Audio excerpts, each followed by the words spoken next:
अगर आप अपने बच्चे को जरूरत से ज्यादा, दो में से एक चीज, जरूरत से ज्यादा तारीफ अगर करते हैं या जरूरत से ज्यादा उसका दमन करते हैं, सप्रेशन करते हैं, दोनों ही स्थितियों में यह खतरा है कि वो आगे चलकर नार्सिसिस्टिक पर्सनैलिटी डिसऑर्डर का शिकार हो सकता है। कैसे? कुछ पेरेंट्स बहुत तारीफ करते हैं, अरे बेटा तेरे अंदर जो बात है ना बेटा, अरे बेटा तू दुनिया से अलग है बेटा।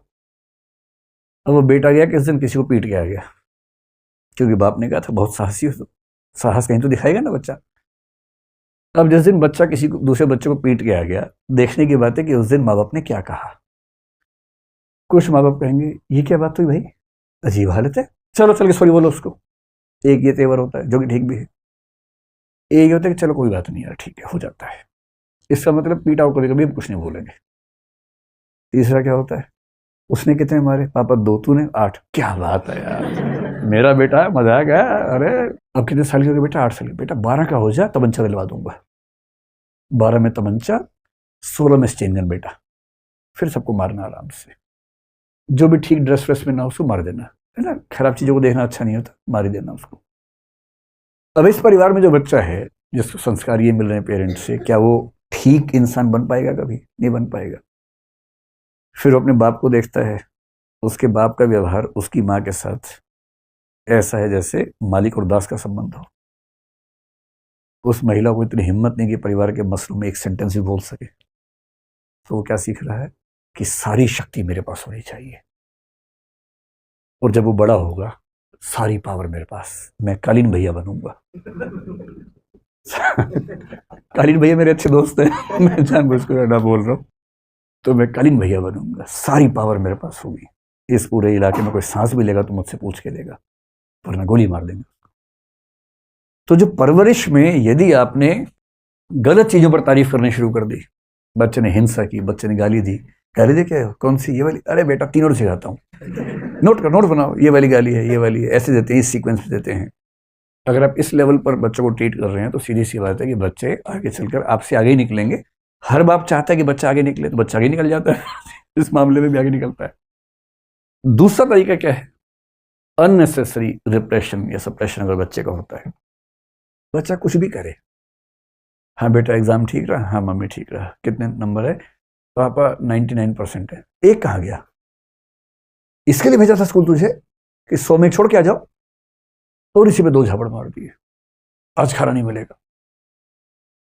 अगली बार पापा 99.5% है, अच्छा क्लास में रैंक कौन सा है, सेकंड, कितने बच्चों में, 100 में, ये कौन है, ना बेटा ना, तो जिस खानदान का है ना उसमें सेकंड रैंक आज तक किसी का नहीं आया। कहना चाह रही कि सेकंड भी आज तक किसी का नहीं आया, पर कहते हैं कि पर भाव तेवर ये रहता है कि सेकंड आज तक किसी का नहीं आया बेटा, फर्स्ट ही चाहिए बेटा, नाम डुबा दिया तूने हमारा। इतना दबाव, कोई अंकल आंटी है, चलो बेटा पोएम सुनाओ, आओ आओ पोएम सुनाओ, उससे बच्चे के मन में भाव आता है कि आग लगा दूं दुनिया में मैं, यार मैं रेडियो हूँ, जब सब लोग आए आओ पोएम सुनाओ, मछली जल की रानी है, ये कोई बात हुई।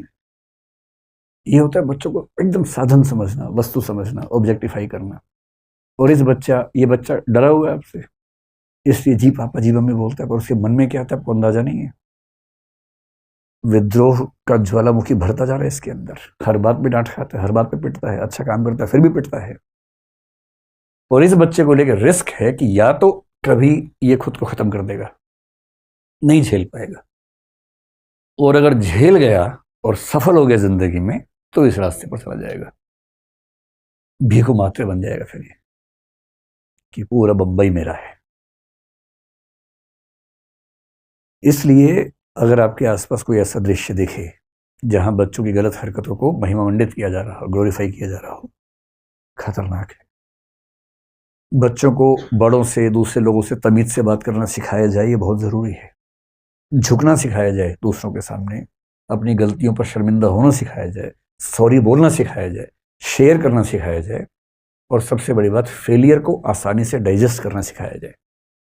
आप स्कूल में पहला रैंक ले आएंगे किसी तरह से, जब कॉलेज जाएंगे ना तो वहाँ 50 स्कूलों के टॉपर आए होते हैं एक साथ, उनमें से एक का फर्स्ट आएगा, 49 जाएंगे कॉम्प्लेक्स में, फिर जब आप कहीं और जाएंगे, यूपीएससी वगैरह एग्जाम देंगे, वहां सारे यूनिवर्सिटी से टॉपर एक साथ बैठे हुए हैं, एक करेगा टॉप और बाकी सब कुंठाओं में चले जाएंगे। इसलिए बहुत जरूरी है विफलताओं को, पराजय को स्वीकार करने की क्षमता, रिजेक्शन झेलने की ताकत। ये नार्सिसिस्ट व्यक्ति रिजेक्शन झेल नहीं सकता। अगर उसने किसी को कहा कि मैं तुझे पसंद करता हूं, ये ऑप्शन नहीं दे रहा कि तुम मुझे पसंद नहीं भी कर सकती हो, मैं करता हूं यानी मैं करता हूं, दिस इज फाइनल, कल हमारी शादी है,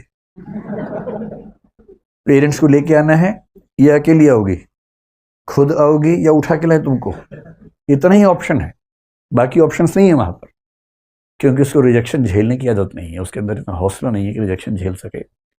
और इसलिए कहते हैं कि परवरिश सबसे महत्वपूर्ण चीज है, और समाज में पेरेंट्स को ये बहुत ईमानदारी से समझना चाहिए कि अगर वो परवरिश में बड़ी बड़ी बातें सिखा रहे हैं, बेटा आईआईटी करेगा, बेटा उसके बाद कंपनी खोलेगा, बेटा स्टार्टअप करेगा, बेटा ये करेगा, बेटा वो करेगा, उसमें हो सकता है बेटा सब कुछ करे, आपका ही कुछ कर दे बाद में, गड़बड़ है।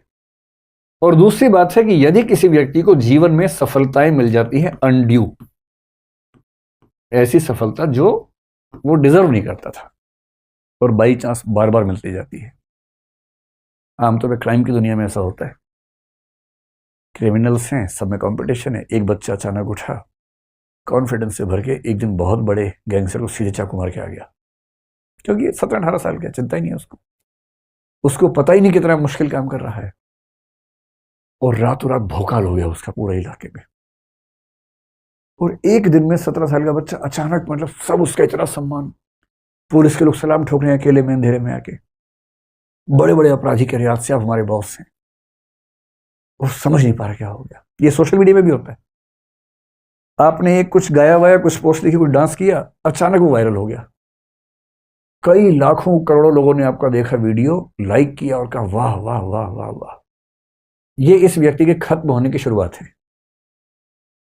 अब क्या होगा, ये इतना ऊपर चढ़ गया चने के झाड़ पे, इसका उतरना बड़ा मुश्किल है वापस। अब ये चाह रहा है कि मैं फिर से ऐसा डांस करूं, फिर से ऐसे लाइक्स हैं, फिर से आते नहीं है, वो एक ही बार आते हैं, बाई चांस आते हैं। अगली बार आप डांस करेंगे वैसा, तो वैसा नहीं हो पाएगा, उसमें ओरिजिनलिटी नहीं आ पाएगी, और कर भी देंगे तो लोग कहेंगे हाँ हाँ ये वैसा ही है, वैसा ही है। और 1 करोड़ लाइक्स के बदले रह गए 10,000 लाइक्स। उसके पहले 5 भी नहीं आते थे, पर बेंचमार्क आपका 5 नहीं है, बेंचमार्क हो गया 1 करोड़, और आप डिप्रेशन की ओर जा रहे हैं, एंग्जाइटी की ओर जा रहे हैं। आप बार बार चाह रहे हैं मैं उस चीज को दोहरा सकूं जो दोहराना संभव नहीं है, क्योंकि सोशल मीडिया की दुनिया में रोज नया स्टार बनना है। कोई सुंदर व्यक्ति कल आएगा, अचानक कुछ कर देगा, लोग उसके पीछे दीवाने हो जाएंगे, आपकी सुंदरता एक बार देख ली। ऐसे कई लोग हमने देखे पिछले 10 साल में, जो सड़क पर थे, गरीब थे, अच्छा गाना गाते थे, अचानक पॉपुलर हुए, पॉपुलैरिटी झेल नहीं पाए, और उसके बाद सब खत्म हो गया। ये एक ट्रैप होता है, ट्रैप। इस ट्रैप को, ये जो अनड्यू सक्सेस होती है, और अगर ये 2-3 बार मिल जाए लगातार, तब तो संभालना बड़ा मुश्किल काम है। और कुछ लोग कहते हैं कि बायोलॉजिकल फैक्टर्स भी होते हैं, कुछ हार्मोन्स वगैरह भी होते हैं, लेकिन वो तो एक अलग मामला है जिस पर हमें ध्यान देना चाहिए। वो ये है कि हम अपने समाज में बच्चों को ये समझाएं, क्या समझाएं, क्या क्या लेसन्स हो सकते हैं, क्या ध्यान रखना चाहिए, प्रिकॉशंस अगर कहना हो तो क्या होनी चाहिए। कल को जब आप पेरेंट्स होंगे तो विशेष रूप से काम आएगा। अभी भी छोटे भाई बहन तो होंगे ही आपके, उनको तो सिखा ही सकते हैं। सबसे पहले सिखाना है कि रिजेक्शन भी सीखें, थोड़ा बहुत फेलियर भी सीखें। कोई रिजेक्ट करे ना तो कायदे से रिस्पॉन्ड करना है, मतलब रिजेक्ट करने वाले को भी कायदे से करना चाहिए, नार्सिसिस्ट नहीं बनना चाहिए उसको भी। लेकिन अगर रिजेक्शन हो जाए तो ये नहीं कि अच्छा मुझे मना किया, मुझे ये नहीं, इतना ही कि अच्छा ठीक है कोई बात नहीं, एज यू विश। सबसे अच्छा तो ये होता है मस्त मौला होना चाहिए व्यक्ति को। आपने किसी को प्रपोज किया, उसने रिजेक्ट कर दिया, शिफ्ट डिलीट मारिए दिमाग से, और 4 दिन बाद कोई पूछे कि उसने रिजेक्ट किया था, याद आती है, और आप कहें कौन, किसकी, कौन है ये, अरे तू नहीं कोई और से। ऐसा क्या, इतनी बड़ी दुनिया में क्या मतलब है किसी एक व्यक्ति के पीछे पागल होने से। ऐसी फेलियर सस्ता से ठीक है भाई, हर आदमी कैसे सफल हो सकता है हर चीज में, ठीक है।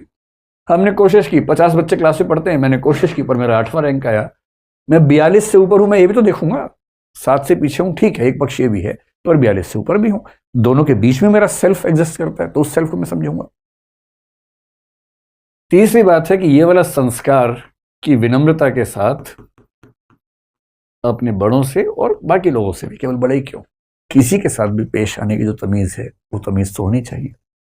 डेमोक्रेटिक बिहेवियर का एक मतलब क्या होता है कि जब आप कुछ कहें तो आपको अपना विरोधी पक्ष सुनने की क्षमता होनी चाहिए। भाई आपकी राय से सब लोग क्यों सहमत होंगे? कोई आपको बता सके कि सर आपकी बात ठीक है पर मुझे ये बातें सहमति की नहीं लग रही है आपसे। ये ना हो कि अगर ये बोला तो मैं पिटूंगा उसके बाद, नहीं, ये भरोसा हो लोगों को आपके साथ बात करते हुए कि अगर आप उनके विरोध की बात भी करेंगे तो आप शालीनता से सुनेंगे और उसमें से काम की बात को निकाल के स्वीकार भी कर लेंगे। अगर ऐसा आपके परिवार के लोग कर पा रहे हैं, बच्चे कर पा रहे हैं, तो मान के चलिए कि वो कायदे के इंसान बनेंगे, कॉन्फिडेंस से भरे हुए लोग होंगे, ना कि नार्सिसिज्म की समस्या से ग्रस्त होंगे।